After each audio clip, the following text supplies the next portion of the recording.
Community members are invited to a public forum that will be hosted by two Parkersburg City Council members on how to improve safety in the city. Joining me in studio tonight are the co-hosts of the public forum, Zach Huffman and Wendy Tuck, to tell us more about the event. Both of you, thank you for sitting down with me. Thanks for having us. Of course. So Zach, I want to come to you first because this is an important event. You know, we want our city to be safe here in Parkersburg. So why is City Council, you and Wendy specifically, hosting this public forum? Sure. So I noticed that we have a real disconnect. One of the challenges we face in Parkersburg is there seems to be a disconnect between the residents and leadership, and this is kind of my response to that, to break down that barrier.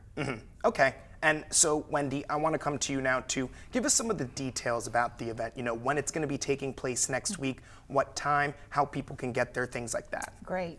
So it's going to be Tuesday, February 11th, starting at 6 o'clock, right before the City Council meeting. But we'd like to encourage people to come a little bit early. If they have questions, that they're welcome to write those down so that we can offer those as a way to get questions back and forth between the speaker and the audience. So I want to hear from both of you as well. What are you kind of looking to hear from community members when they attend this public forum next week? Well, number one, we want to hear what people have to say in general. I believe that the people of Parkersburg are the ones who know what Parkersburg needs and how to go forward as a community, and people's voice should be very, very heavily considered when making decisions. So this is an opportunity for us to know exactly what people are thinking. The way I see it is these are the people who have all the solutions and the great ideas and the specific concerns. So this will give them a chance to pass that along to us. Absolutely, and Wendy, from you too. Sure. I have a lot of conversations with neighbors anyway. Right. But I don't know if you remember the Safe Neighborhoods Initiative that came out with the security cameras. Well, people in the neighborhood had a lot of problems with theft and vandalism, and you know, the mayor was looking into ways to solve that, and so the natural fit was security cameras could be. So a lot of that conversation was already coming up from the neighborhood, as well as the mayor administration being aware of the problem. So it was a great example of problem, solution, let's make it work. Yeah. Absolutely. And another great example of that is somebody at Public Forum, a lady, brought to our attention that we needed an ASL interpreter. And that's something we were able to implement and accommodate, you know, that community. And we would have never thought of that if it hadn't been brought to us in a public forum discussion type of format.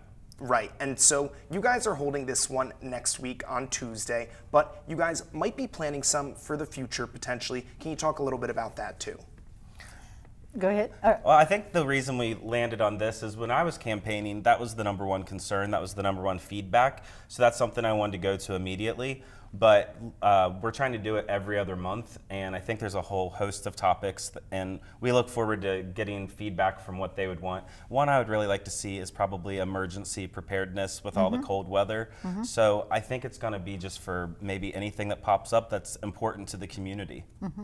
A lot of times too, people who address city council during public forum, that's not a two-way street. Right. It's just a, here's our concern, and then we can't respond. You don't get that response, and right. they can't get answers, but we felt like there needed to be time and place for more conversation. So my hope is that this town hall format will be a place where people can interact and really look at problems and solutions together. Right. Well, truly, I think it's honestly a wonderful idea, letting the community, you know, speak. And you guys, and I don't know if other council members or maybe other people, local officials will be involved as well, but I think it's a great way for everyone to, you know, get that response in, solutions, answers, everything. But before I let you guys go, is there anything else about this public forum coming up next week that you would like to share with the audience? One thing I hope is that people will be sure to let us know what else is on their mind, because we're very receptive and we're always wanting to make sure that we're responsive to our community. So even though this one is on preventing crime and public safety, there are going to be other things that people are interested in, and I hope that they will come to us as well as us reaching out to them for topics on public forums. Yeah, I think that anybody who has a concern, if you've ever come to public forum or anything like that, this is by far going to be, it's a lot different format. It's set up for discussions and ideas. So it's way different than a city council meeting, and it should be really productive, and I'm really looking forward to it. Definitely, it sounds like it is going to be a very productive meeting, and I wish you guys the best of luck in this event and future public forums that you guys hold. Thank you. Thank Of you. course. When we return Mid-Ohio Valley, we'll have one last look at your forecast. Stay with us.